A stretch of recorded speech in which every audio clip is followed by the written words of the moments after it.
اس وقت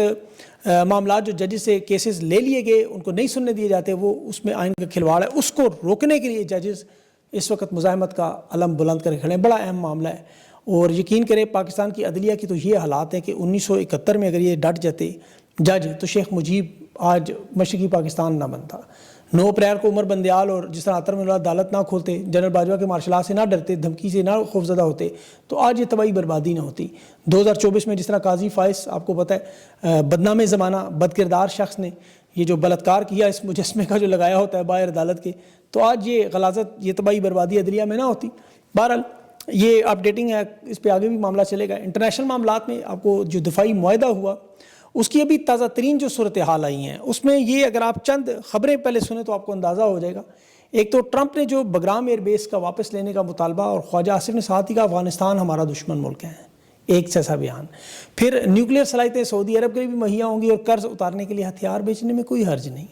اور اس کی بھی بڑی خبر جو بحیرہ احمر میں حوثیوں کے حملوں سے بچنے کے لیے سعودی عرب نے ایٹمی طاقت برطانیہ سے پارٹنرشپ، باقاعدہ پارٹنرشپ، اور خیبر پختونخوا کے علاقوں میں آپریشن سوات تک پہنچ رہے ہیں۔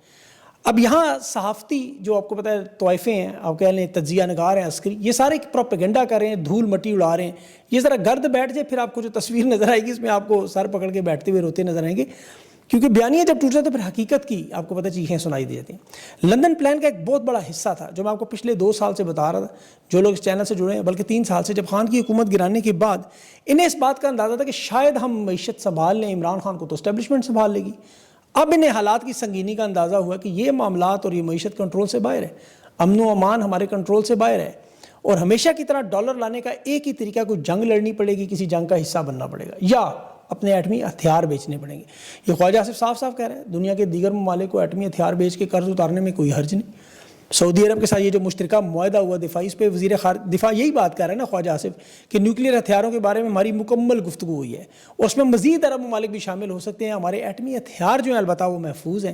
اور معائنے کے لیے دستیاب ہیں۔ یہ بہت بڑی بات ہے کہ دستیاب ہیں۔ ایران والا معاملہ، اب دیکھیں کون سا ایسا معاشی منصوبہ ان کے پاس ہے جو 94,000 ارب کا قرض، بلکہ قرض چھوڑے سود ادا کر سکے۔ ملک کو چلانے کی صلاحیت میں اس وقت تو یا تو ادارے گروی ہیں یا بیچ دیے یا آؤٹ سورس ہو گئے ہیں، تصویریں ہیں یا